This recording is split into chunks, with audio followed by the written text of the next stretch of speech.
나라들아 여호와를 찬양하며 너희 모든 백성들아 그를 찬송할지어다.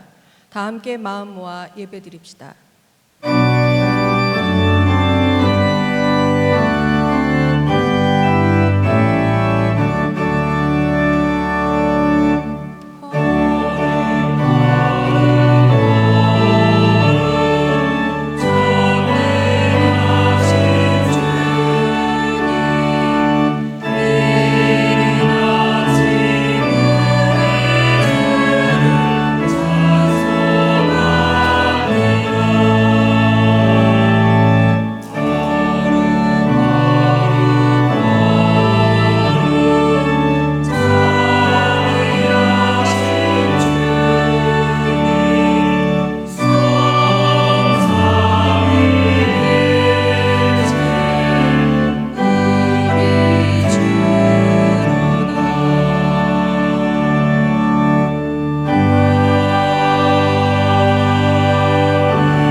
하나님이 세상을 이처럼 사랑하사 독생자를 주셨으니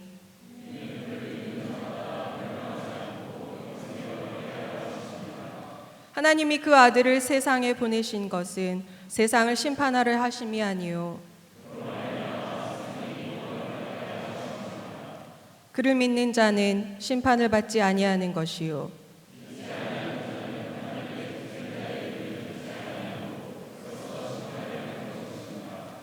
그 정죄는 이것이니 곧 빛이 세상에 왔으되 사람들이 자기 행위가 악함으로 빛보다 어둠을 더 사랑한 것이니라.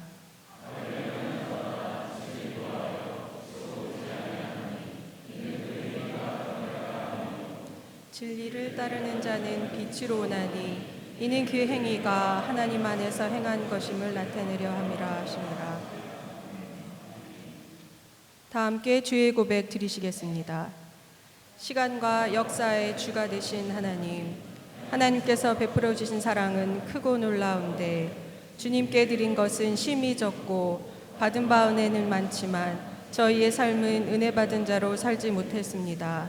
영광과 형통은 즐겨 찾으면서도 십자가를 지는 일에는 뒤로 물러섰고 이름이 드러나는 일에는 앞서면서도 어려움이 있는 일에는 주저하였으며 한 생명을 사랑하라 하셨건만 사랑과 열심이 없었으며 세상의 소금과 빛이 되라 하셨건만 녹아지지 못하고 빛을 발하지 못해 주님의 이름을 욕되게 하였습니다. 이런 저희의 죄악과 허물을 용서하여 주옵시고 담대함을 더하사 거룩한 백성으로 회복하게 하옵소서.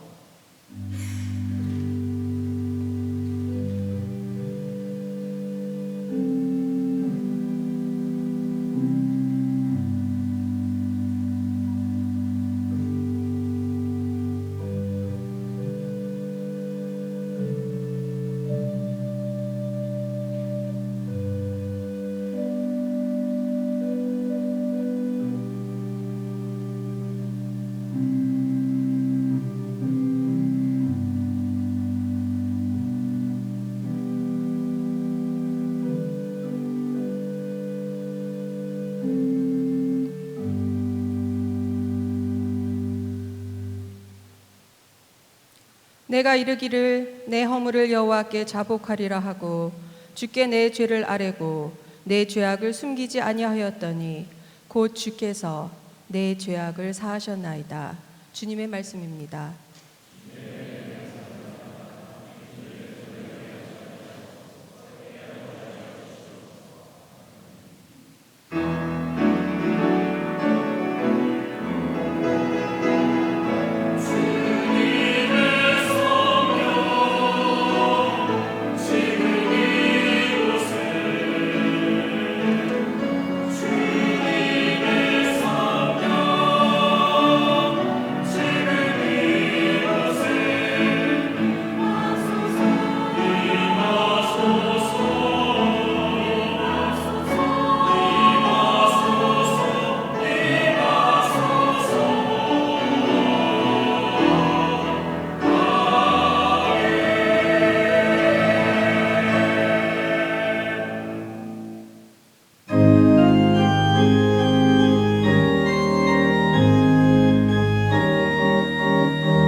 하나님, 신학의 길을 걷는 저희가 한 마음으로 주님 앞에 나아갑니다. 주께서 약속하신 성령을 교회 가운데 부어주시고 두려움 가운데 닫혀있던 제자들의 마음을 복음의 증인으로 세우셨던 그 은혜를 기억하고 감사하며 예배합니다. 주님, 마른 뼈와 같은 이들에게 생기를 불어넣으시고 흩어진 자들을 하나 되게 하시며 침묵하던 입술을 열어 복음을 증언하게 하시는 성령의 능력이 오늘 우리 신학대학원 공동체 위에 임하게 하옵소서. 하나님, 신학을 공부한다고 하면서도 때로는 지식에 머물고 말씀을 연구한다고 하면서도 말씀 앞에 바로 서지 못했음을 고백합니다. 성령께서 저희의 교만을 꺾으시고 차가워진 마음을 다시 뜨겁게 하시며 배움이 경건으로 사유가 순종으로 신학이 삶과 목회와 선교의 자리에서 살아있는 고백이 되게 하옵소서. 신학의 길을 걷는 모든 원우들을 위해 기도합니다. 각자의 부르심과 형편이 다르고 감당해야 할 사역과 학업의 무게가 있지만 성령께서 지혜와 분별을 더하여 주시옵소서. 지치지 않는 믿음을 주시며 비교와 조급함이 아니라 하나님의 때를 신뢰하는 마음을 허락하여 주시옵소서. 학문을 통해 더 깊이 하나님을 알고 교회를 섬기며 세상을 향한 복음의 책임을 감당하는 신실한 일꾼들로 빚어 주옵소서. 오늘의 교회를 위해서도 기도합니다. 오늘의 교회가 세상의 아픔과 질문 속에서 생명의 언어로 복음을 전하게 하옵소서. 갈라진 곳의 평화를, 절망한 곳의 소망을, 메마른 곳의 생기를 전하는 성령의 공동체 되게 하여 주옵소서. 이 땅과 세계를 위해 기도합니다. 전쟁과 폭력, 혐오와 불의, 생태적 위기와 경제적 고통 속에 탄식하는 모든 피조 세계 위에 주의 영을 부어 주옵소서. 성령께서 우리로 하여금 하나님 나라의 평화와 정의를 꿈꾸게 하시고 그 꿈을 말과 삶으로 살아내는 증인들 되게 하옵소서. 오늘 드리는 예배와 모든 순서를 주님께 맡겨드립니다. 말씀을 전하는 이에게 성령의 충만함을 허락하시고 듣는 모든 이의 마음을 열어주셔서 우리 모두가 새롭게 하시는 하나님의 은혜를 경험케 하여 주옵소서. 성령으로 교회를 세우시고 지금도 우리를 복음의 증인으로 부르시는 우리 주 예수 그리스도 이름으로 기도드립니다. 아멘.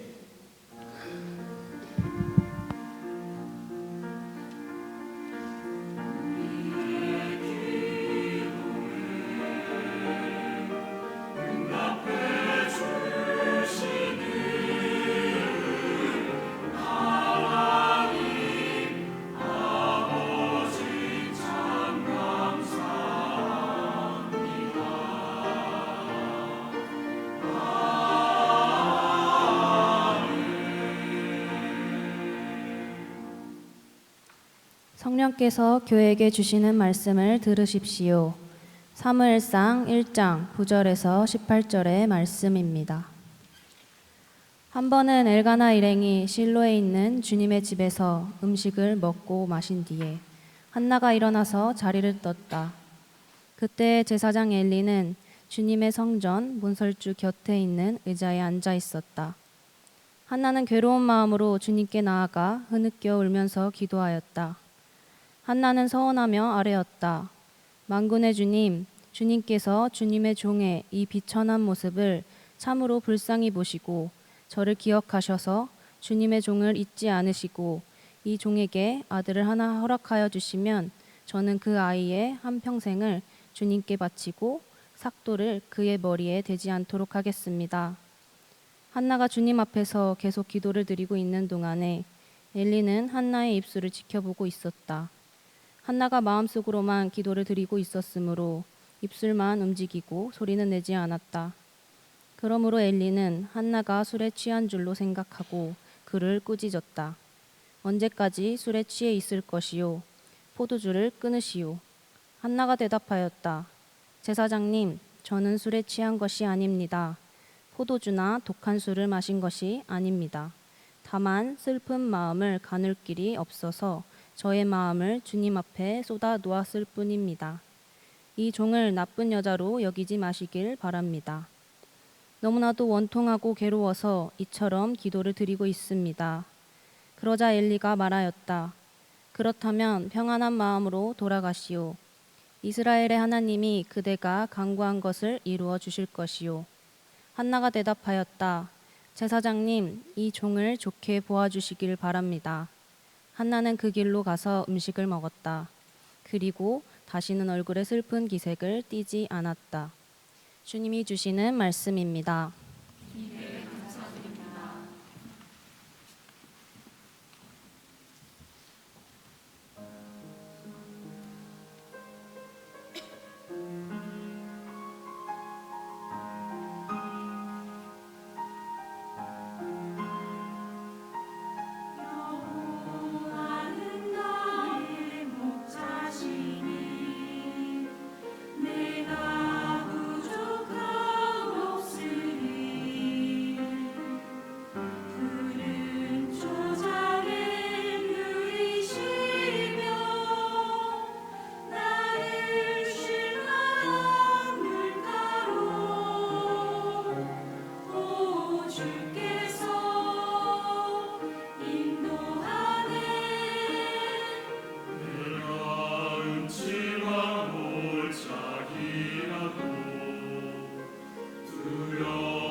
한신교회 양신 목사님 나오셔서 목회자의 사명이라는 제목으로 말씀 선포해 주시겠습니다.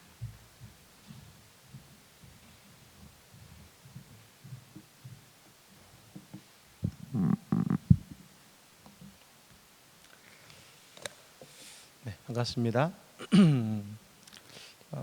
저는 안성절장로교회에서 13년 동안 목회하다가 이제 한 달 전에 지금 한신교회로 이제 부임해서 이제 사역을 시작했습니다. 그래서 한신교회 담임 목사가 됐습니다만 얼마 전까지는 안성실정동교회의 담임 목사로 또 사역했었습니다. 뵙어서 반갑습니다, 다들. 네. 네. 네. 얼굴이 다들. 요즘은 저는 20분만 해서 간단하게 목회자적인 얘기를 좀 하고 내려갈까 합니다. 여러분, 요즘 목회적 환경이 참 쉽지 않습니다. 먼저 이 시대가 대단히 영적 시대이기 때문에 그런 것입니다. 우리가 생각하면 영적 시대는 우리가 이제 목회적으로 그리스도교가 영적인 것을 이야기하기 때문에 오히려 더 낫지 않느냐 할지 모르겠지만 좀 다른 식의 의미 영적이죠. 2000년도 초반에 우리나라의 무속인이 몇 명이냐면 20만이었습니다. 지금은 공식적으로 80만이고 비공식으로 200만입니다. 무속인이. 그럼 여러분, 목회자는 몇 명이 될까요? 다 합쳐도 10만이 안 됩니다. 10만이 안 돼요. 근데 무속인이 비공식으로 200만이에요. 별로 놀라지도 않는 거 보니까 뭐 그 정도쯤이야. 근데 그게 현실이에요. 여러분, 왜 생길까요? 수요가 있으니까요. 사람들이 찾기 때문에 이 무속인이 생기는데, 최근 한국교회 트렌드 2026년에 그 책에 보면 하나의 주제가 뭐였냐면 무속에 빠진 그리스도인이었어요. 20%의 크리스찬들은 뭐라고 말하냐면 뭐 교인도 가서 점칠 수 있지라고 그걸 당연하게 생각하는 시대입니다. 그래서 제가 얼마 전에 예전에 들었던 이야기 중에 한 가지가 어느 점집에 갔더니 앞에 써 있었답니다. 권사 출입 금지. 실제로 있었어요. 권사 출입 금지. 권사님들이 하도 점집에 오니까 그래서 붙였다는 것이죠. 근데 여러분, 이게 우리는 뭐 기복적이다라고 이야기할지 모르지만, 여러분, 이건 무속적인 곳으로만 보면 안 되는 것은 그 무속의 내면 속에 있는 사람들의 영적인 갈급함을 우리는 볼 수 있어야 하는 것이죠. 근데 왜 그들은 교회가 아니라 무당을 찾아갈까? 무속을 찾아갈까? 또 다른 하나는 여러분, 이제 하나의 현상이 뭐냐면 요즘의 성도님들은요, 4개만 섬기지 않습니다. 개인적으로 성도들이 다 기본적으로 2개에서 3개의 교회의 교인들이에요. 이게 무슨 얘기냐? 여러분들 아시잖아요. 섬기는 교회가 있죠. 근데 그 교인들이 한 교회만 섬기지 않아요. 요즘은요, 2-3 교회를 섬기는 교인들이에요. 바로 그 하나의 예가 뭐냐면 온라인을 통해서 많은 목회자 설교를 듣습니다. 여러분들이 섬기는 교회 여러분들이 앞으로 목회하게 될 교회가 성도님들이 이제 가서 예배를 드리면 그 마음속에 딱 그런 어떤 마음이냐면 빨리 끝내고 가서 내가 좋아하는 목사님 설교 들어야지. 여러분, 설교만 듣는 게 아니에요. 요즘은 코로나 팬데믹으로 교회적 컨텐츠가 바뀐 것이 뭐냐면 온라인 헌금이 일반화되기 시작했어요. 그러면서 본인이 어떤 그 좋아하는 목사님의 설교를 들었을 때 그 교회가 하고 있는 중요하고 선한 어떤 사역이 있으면 헌금합니다. 그래요. 여러분, 그럼 우리 있는 교인 가운데 온라인 예배만 드리는 성도 있잖아요. 헌금도 하잖아요. 그럼 여러분, 우리 교회 다니는 그분은 우리 교회 교인이기도 하면서 그 교회 교인도 한 것이죠. 이제는 교인의 구분이 사라지고 있는 시대면서 동시에 예전에는 그 지역의 목사님들과 경쟁이 됐어요. 어느 목사님 설교 잘하는데 그러면 그냥 그 지역의 목사님이었는데, 이제 여러분들이 목회 현장에 나가서 이런 설교자로서 교회의 목회자로서 누구랑 경쟁을 하냐면 우리나라에서 설교를 제일 잘한다는 목사님들과 여러분의 설교가 비교되기 시작하는 거예요. 이제요. 그게 우리의 시대예요. 옆에 있는 교회 목사님과 설교를 비교하지 않는다니까요. 여러분도 즐겨 듣는 그 목사님, 여러분도 은혜 받는 그 목사님의 설교와 이제 여러분의 설교를 비교하는 시대를 살고 있어요. 그게 우리가 해야 되는 목회 현장이에요. 또 하나를 말한다면 저는 늘 설교하면서 그런 마음을 하고 있습니다. 여러분이 이제 설교하면 반드시 성도님들이 AI로 쳐볼 거예요. 표절인지 아닌지. 제가 섬기는 교회는 늘 1000명 이상 되는 교회들이 있었는데, 여러분 그 가운데 성도들 가운데 제 설교를 안 쳐볼까요? 전 친다고 생각합니다. 여러분 설교를 안 칠 것 같으세요?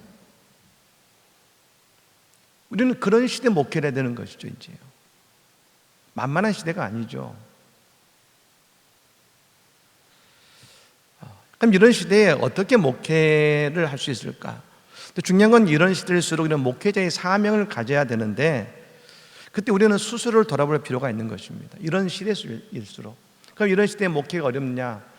중요한 것은 내가 어떤 목회적 사명을 갖고 목회를 하느냐가 중요한데, 여러분도 교육전사를 하고 계시잖아요. 여러분도 마찬가지예요.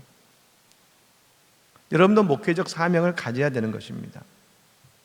물론 대학원 때는 늘 교회를 비판할 수 있고 비판해야 되는 것이 맞고, 목회 현장을 비판하고 목사님들 비판하는 것이 맞아요. 그래야 여러분들의 목회적인 담론이 커가겠죠. 그런데 그러나 그 속에서 내 스스로의 목회자적 사명을 좀 더 고민해야 되는 것이죠. 저도 예전에는 뉴스에 나오는 목사님들의 뉴스가 나오잖아요. 그러면 비판했어요. 왜 목사가 저러면 안 되지? 라고 비판했는데, 지금 어떤 생각이 드냐면, 그런 뉴스를 볼 때마다 저게 나의 이야기가 될 수 있기 때문에 더 조심해야겠다는 생각을 합니다. 저게 나의 이야기가 될 수 있다. 그러니 내가 더 조심해야겠다.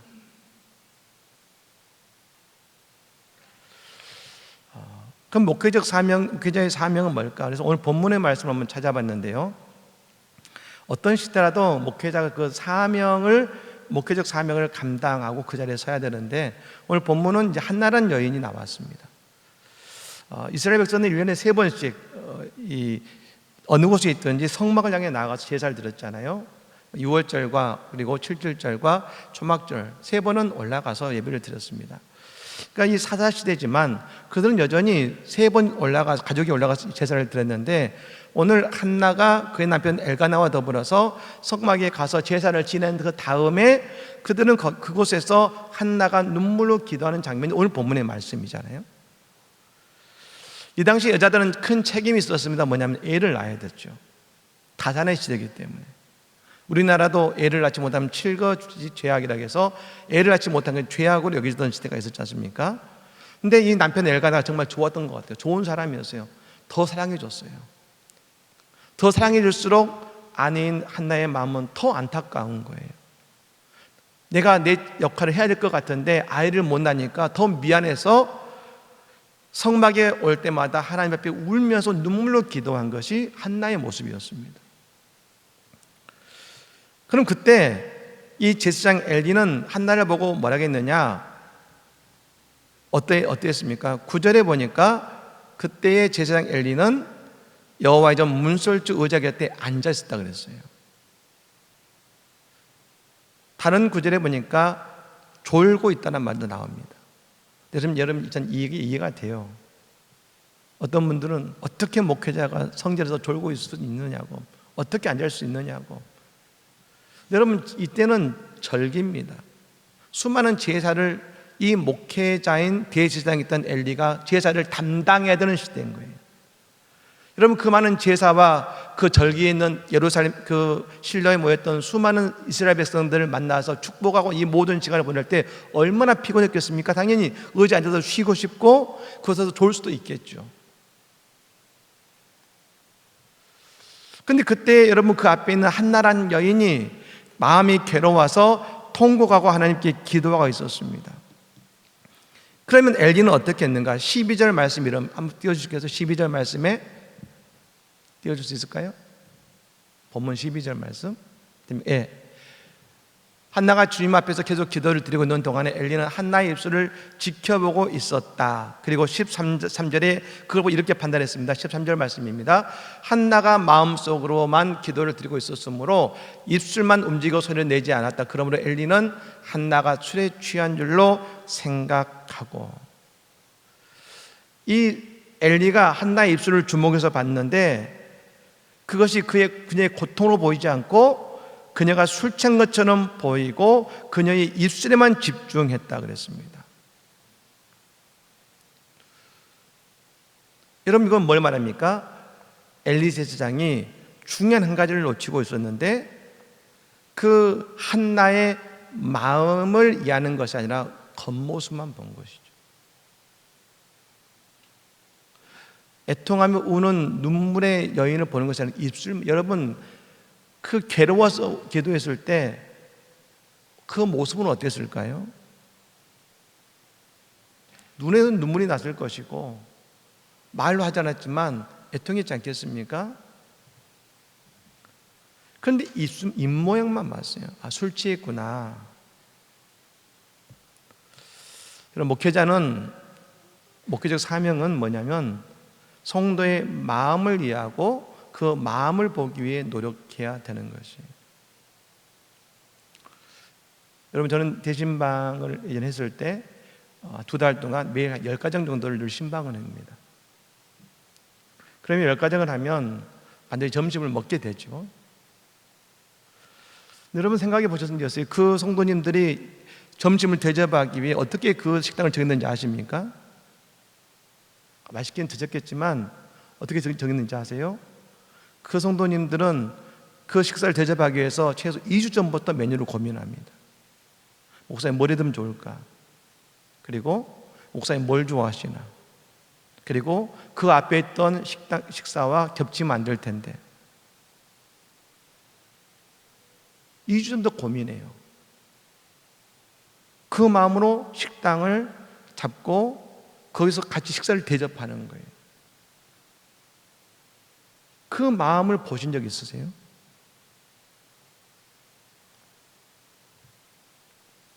한 번은 입제회가 있어서 성도님 예배를 드리고 식사를 하러 갔는데 저희 부목사님들과 같이 갔습니다. 그 부목사님들 가운데 이제 목사님 바꾸온 목사님이 계셨는데 그 성도님께서 식사집 왔는데 목사님 더 드시라고 막 더 시키시고 막 더 드시라고 막 아주 열심히 극진히 대접을 하시는 거예요.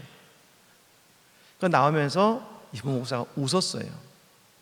내가 그 마음을 알겠더라고요. 내가 그래서 나와서 여기 뭐냐면 목사님, 목사 같지?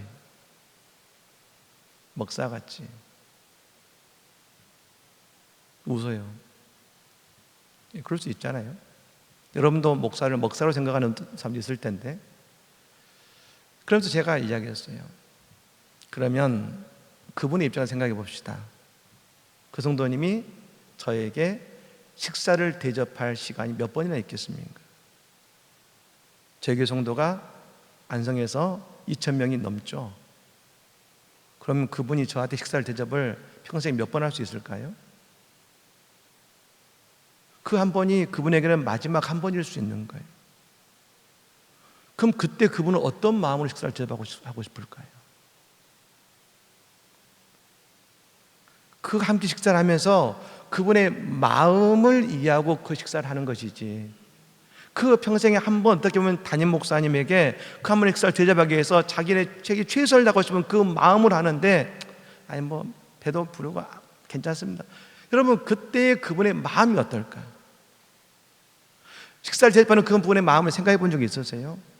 나는 맨날 식사하니까, 성도님들 식사하니까 라고 넘어갈지 모르겠지만 그분의 그 마음을 들어본 적이 있는가?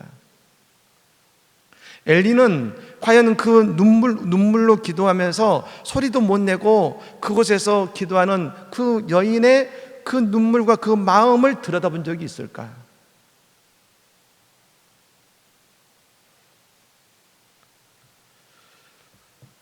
목회자는 그 정성을 먹는 겁니다.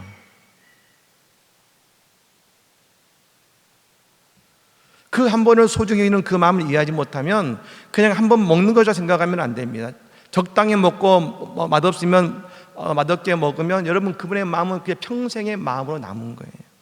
내가 뭔가 부족했구나.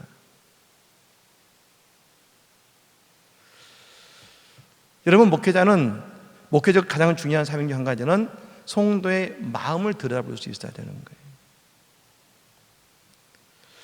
또 한 가지, 엘리 제사장이 한 여인의 아픔과 눈물을 들여다볼 마음이 없었는데, 왜냐하면 이유가 있었습니다. 바쁘고 몸이 힘들었으니까요. 제가 만석에서 목회할 때는 늘 다니엘 20일 특별 새벽 기도를 진행했어요. 근데 한 번은 특세를 시작하면서 이제 밤에 설교를 쓰고 있는데 밤 11시 넘어서 전화가 왔어요. 목사님, 내 딸이 교통사고를 당했습니다. 병원에 와주세요. 그래서 40분 떨어져 있는 그곳에 차를 갖고 갔어요. 응급실에 딱 들어갔는데 옆에를 봤더니, 그 권사님 못 봤는데 봤더니 그 청년이 누군데 얼굴이 이만해요. 나중에 알고 봤더니 교통을 당했는데 여기 이 차에 머리를 부딪혀서 반대쪽에 날아갔는데 거기서 또 차에 머리를 부딪혀서 머리가 이만해요. 의사가 아예 낫대요. 근데 그 안에 권사님이 누워 계시는데 그 권사님을 향해 가서 그 손을 붙잡고 같이 있어드리는데, 권사님이 1시간 동안 저 앞에 하나님이 어떻게 이럴 수 있어요? 저한테 항변하는 거예요. 하나님 어떻게 이럴 수 있어요? 내가 어떻게 했는데? 그 1시간 동안 그 이야기를 듣는데 가슴이 미어지는 것 같았어요. 나중에 권사님께 들었더니 권사님이 그 딸이 사고당하고 2달 동안의 기억이 없어요.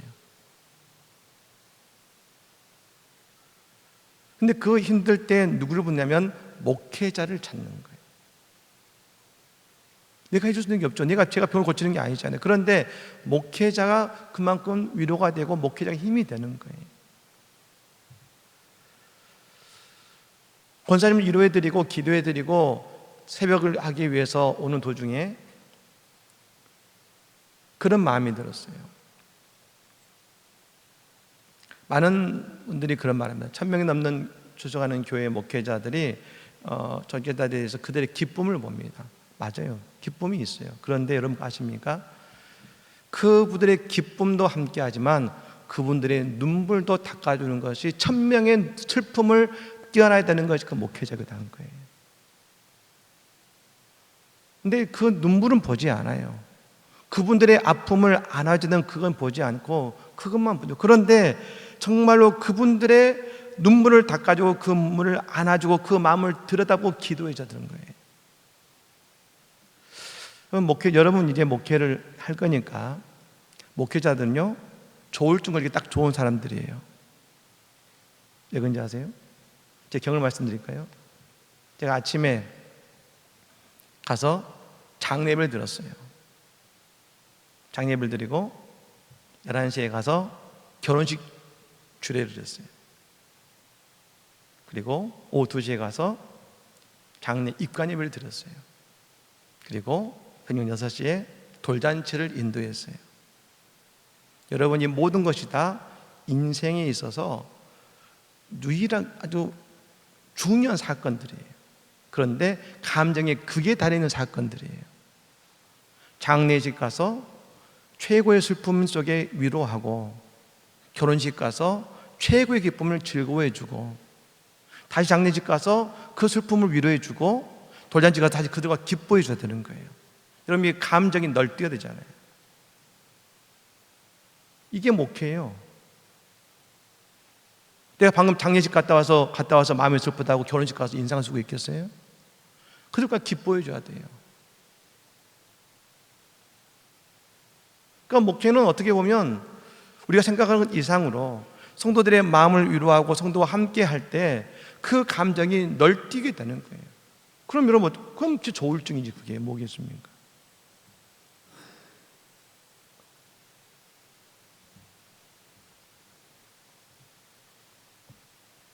여러분, 이 시대는 마찬가지예요. 아무리 좋은 설교가 있고 아무리 좋은 예언이 있고 중요한 목회자가 있어도 중요한 것은 목회자의 사명으로 그 눈물을 닦아주고 그 마음을 이해하고 나를 깨트려서 그 성도들의 그 마음을 품어줄 수 있는 목회적 사명이 필요한 것이에요. 나중에 한나의 사정을 들은 엘리가 한나가 이렇게 말해줍니다. 17절 말씀 같이 한번 볼까요? 17절의 말씀 같이 한번 17절. 예. 그렇다면 평안한 마음으로 돌아가시오. 이스라엘 하나님이 그대가 항구한 것을 이루어 주실 것이요. 그리고 한나는 18절에 더 이상 얼굴에 근심이 없었다 그랬습니다. 이게 목회자의 삶이고 목회의 중요한 역할입니다.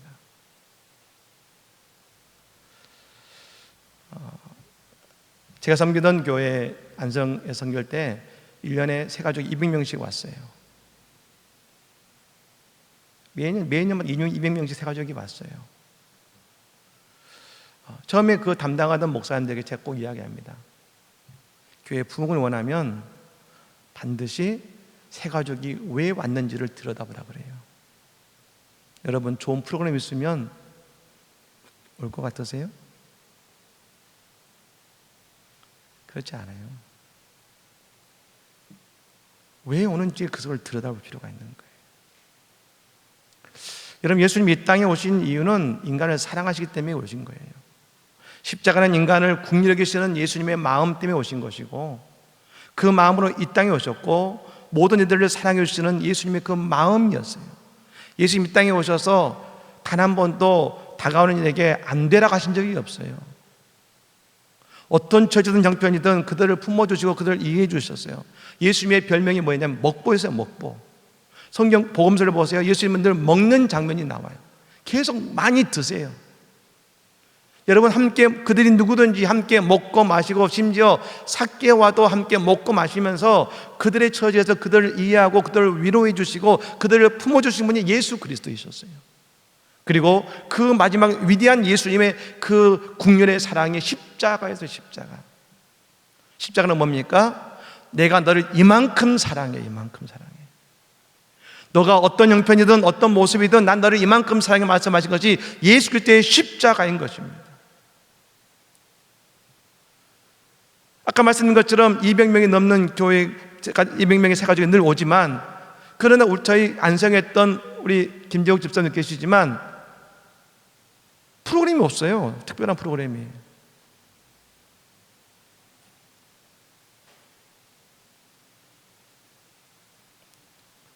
근데 여러분, 중요한 것은 목회자가 그 예수님의 그 마음, 그 사명을 붙들고 성도를 사랑하는 예수의 마음을 가지는 것이 우리에게 중요합니다. 그래서 뭘 해야 됩니까? 기도해야 되는 거예요. 여러분께 물어볼까요? 여러분들은 교육전도사잖아요. 여러분들의 아이를 위해서 얼만큼 기도하세요?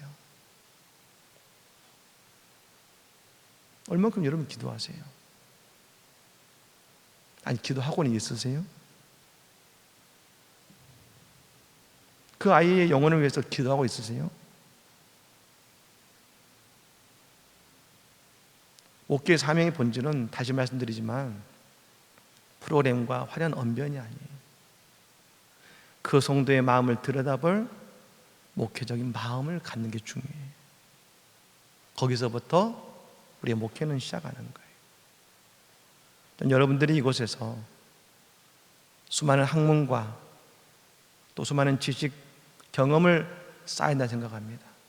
그런 더불어서 한 영혼의 마음을 들여다볼 수 있는 목회적인 마음도 이곳에서 갖는 그런 우리 신학생들이 될 때 저희 교단, 아니 한국교회는 더욱더 발전하고 성숙하고 은혜로운 교회가 될 줄로 믿습니다. 여러분, 부탁하고 싶은 것은 뭐냐면, 옆에 있는 분이 여러분의 목회적인 대상 생각하시면 안 돼요.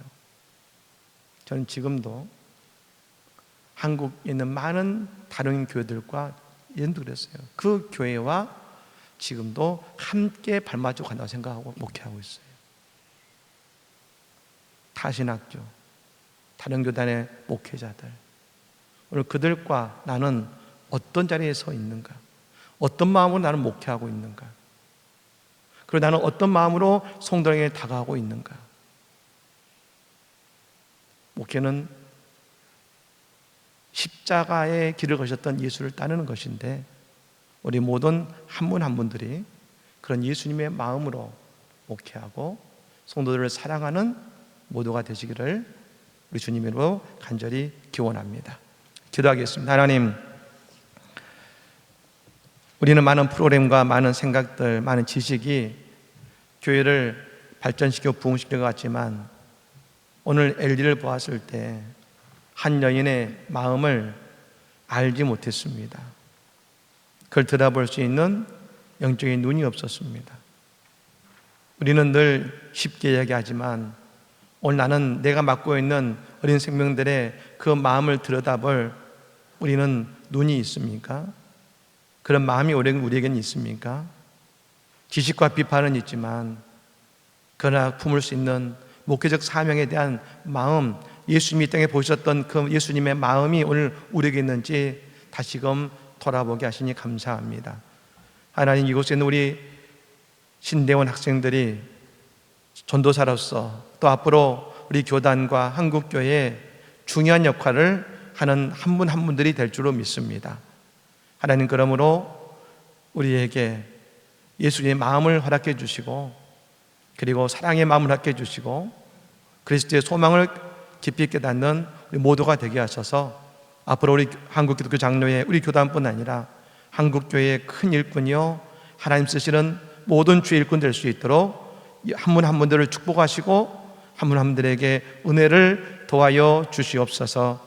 또 우리 김현 원장님 신대원을 이끌어 가실 때 하나님 갑절의 능력과 은혜와 지혜를 주시기를 원합니다.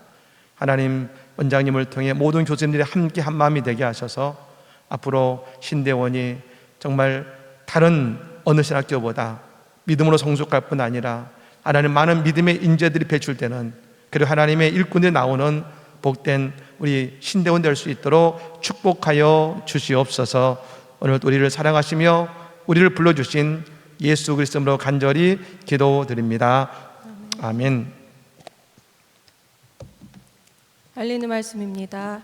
오늘 말씀을 선포해 주신 한신교회 양신 목사님께 감사드립니다. 오늘 점심 식사는 한신교회에서 공동 식사로 제공해 주셨습니다.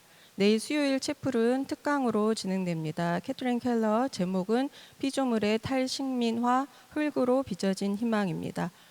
5번 광고와 일맥하게 지금 정치신화 국제 컨퍼런스가 오늘과 내일 이루어지고 있습니다. 수업과 관계 없으신 분들의 많은 참가를 바라시고 또 수업으로도 활용하시기 바랍니다.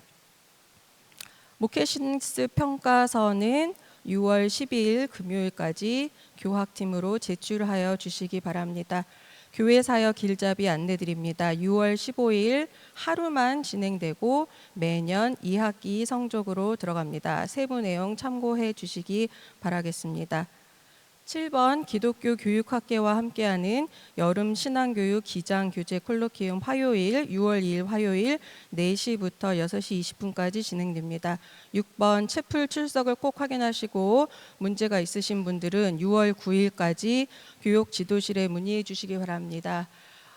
제가 교역실장, 지도실장으로 한 학기 동안 여러분들과 채플을 드리면서 채플을 드리는 여러분들의 태도에 대해서 이야기하고 싶습니다. 가장 많이 눈에 띄는 것은 채플 예배를 드리는 도중에 취침을 하는 것과 핸드폰 사용이 가장 심각하게 드러나고 있다고 생각을 합니다.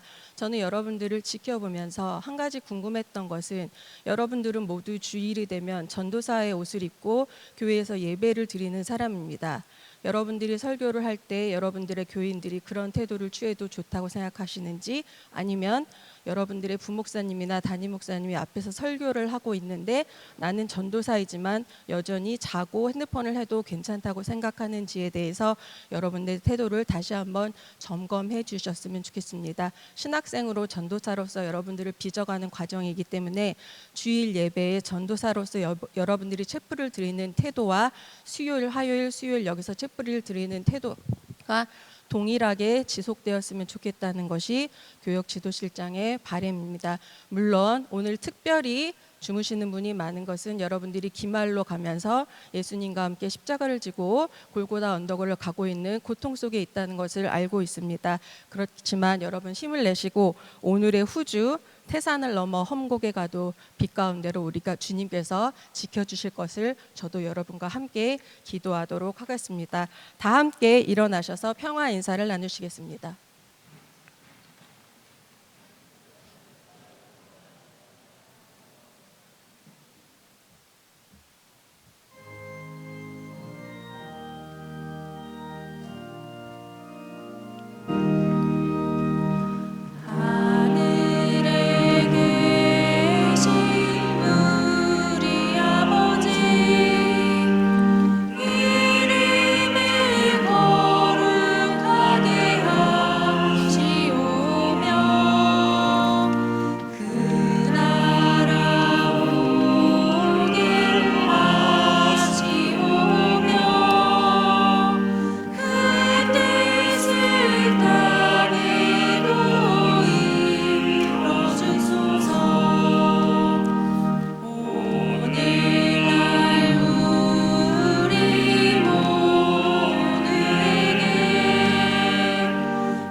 지금은 우리 구주 예수 그리스도의 은혜와 아버지 하나님의 극진하신 사랑하심과 성령님의 감화 감동 교통 역사하심이 이 시간 예비하는 우리 모든 신학생들 또 모든 주의 백성들 또 우리가 섬기는 교회와 우리 함께 만나는 많은 주의 백성들 위해 지금부터 영원토록 함께 하시옵기를 간절히 축원하옵나이다. 아멘.